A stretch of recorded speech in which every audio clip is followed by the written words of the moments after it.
What's going on, ladies and gentlemen? This is Josh Coker, aka Joshmas Prime, and you are here in Polymathics, the YouTube channel that helps you become a modern-day Renaissance man. And in this video, we're going to look at, discuss, and review the Avengers trailer that was just released for Avengers Infinity War number 2, which they've titled End Game. And that goes off of Doctor Strange's comments in Infinity War, where he said, "Now we're in the end game," to Tony Stark. But before we get into this discussion about the trailer itself, because to be honest, I'm doing this because I wanted a reason to talk about shit that I love, which is comic books. I'm an 80s kid. I grew up with comics. They were my thing. When I see these, I super geek out. I become a sweaty nerd. So bear with me here, because I really just wanted an excuse to talk about Avengers. However, I'm going to preface all of that with the importance of not just this movie, but blockbusters in general. Many people in society, as a norm, look at movies as just a form of entertainment.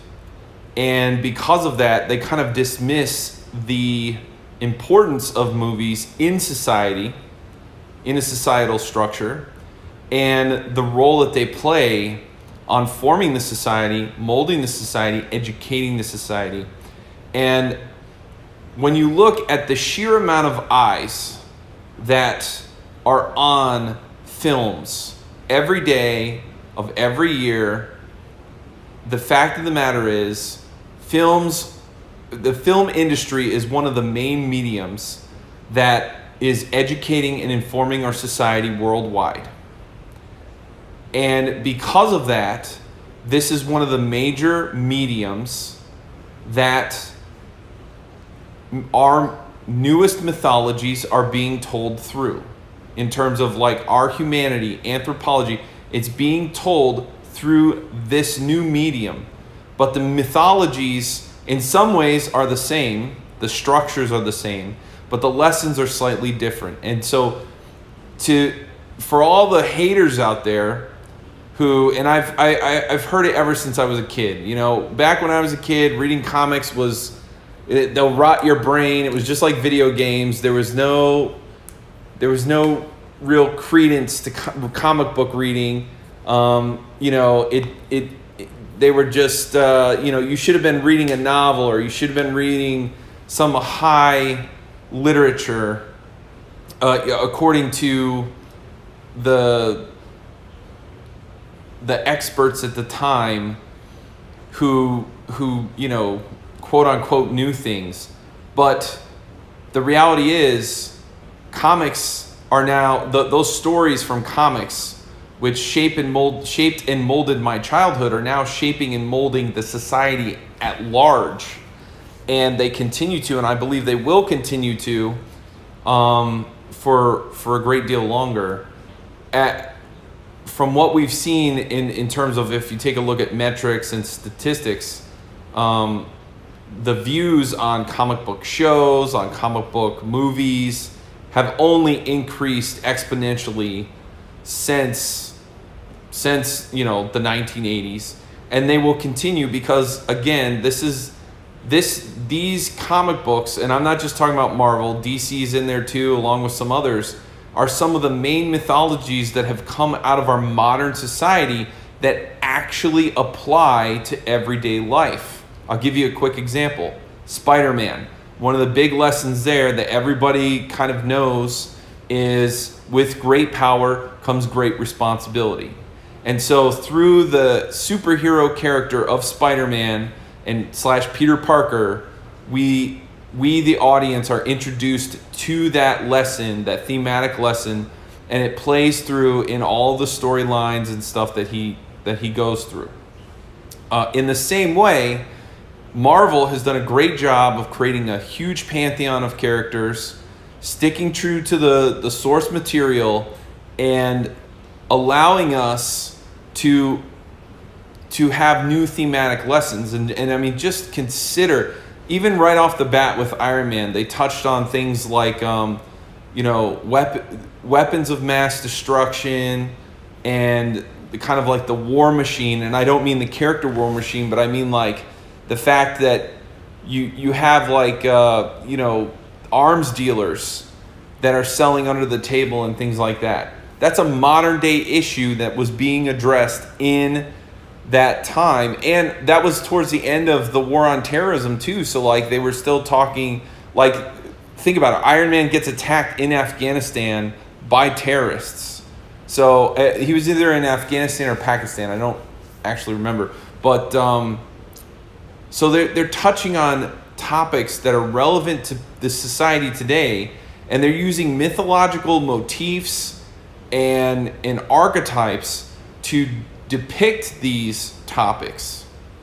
So anybody out there who's like, I call them like, they're like film snobs, because they'll only watch films that are made for the Oscars and things like this, and they think that blockbuster videos are just glitz and glam, and they're just action-packed movies with no real depth. I hate to break it to you, but nothing could be further from the truth.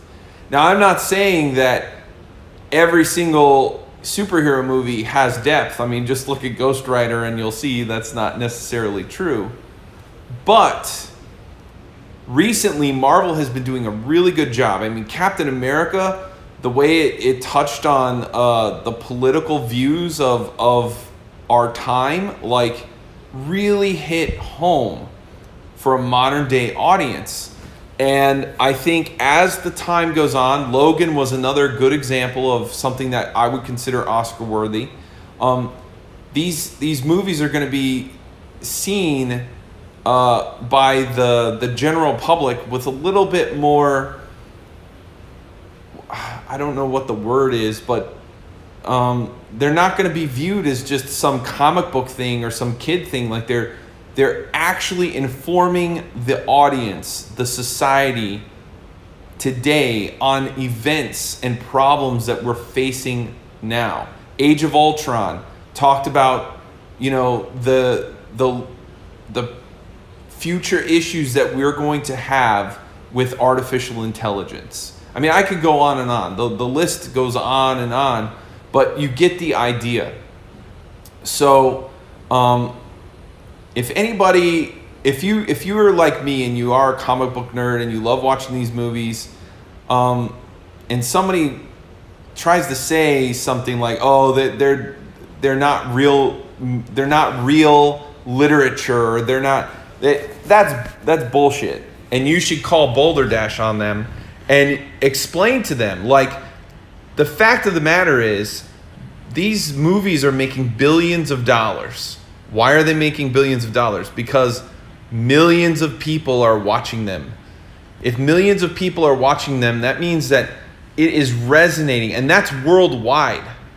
It's resonating worldwide with a huge amount of our society, which means these are stories that are important to humanity. Now that I'm off my shtick, let's actually talk about the trailer. So, I think the really cool thing about this trailer is that it doesn't give too much away.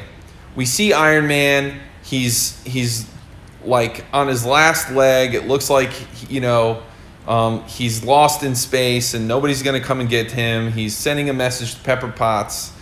And, of course, I've got, I'll put money down that someone is going to save Iron Man.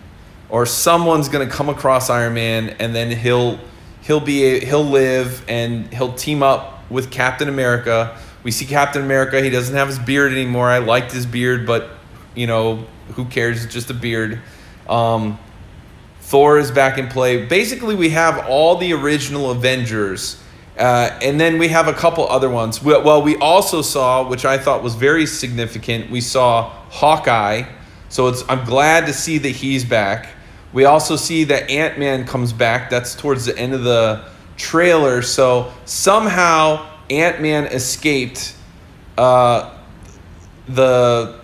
forget what it's called, like the subparticle realm or something. I forget the actual name of it, but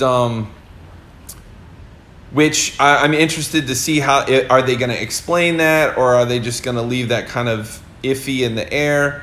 That'll be kind of cool to see. We know that Black Widow is there, but having the original Avengers, I think, is really great. I do think, again, old comic book geek, I've seen how Infinity Wars has played out over the years with different versions of it. It could go different ways. I think what's going to happen is some of these characters are going to sacrifice themselves for the decision to be changed. And when I say the decision, I mean all the people who died from Thanos' decision, it'll be changed. Either someone's going to talk Thanos out of it, which in the past, I think that was Adam Warlock. He was able to do it. Maybe Captain Marvel is going to help. But I do think some characters are going to die in the end game, and other characters will come back. I have a feeling that Iron Man's going to die, and it's not because I want him to, but it's just because Robert Downey Jr. has been playing Iron Man for a long time, and I don't know if he wants to continue to play. There's a real chance that Captain America or Thor might die. Of those two, it would probably be Thor. I think that actor no longer wants to play the role, not because he doesn't like it, but he's just like trying to move on to other things. So if anybody stays, it would probably be Captain America. The good thing is that actor is still young, so he could continue to play.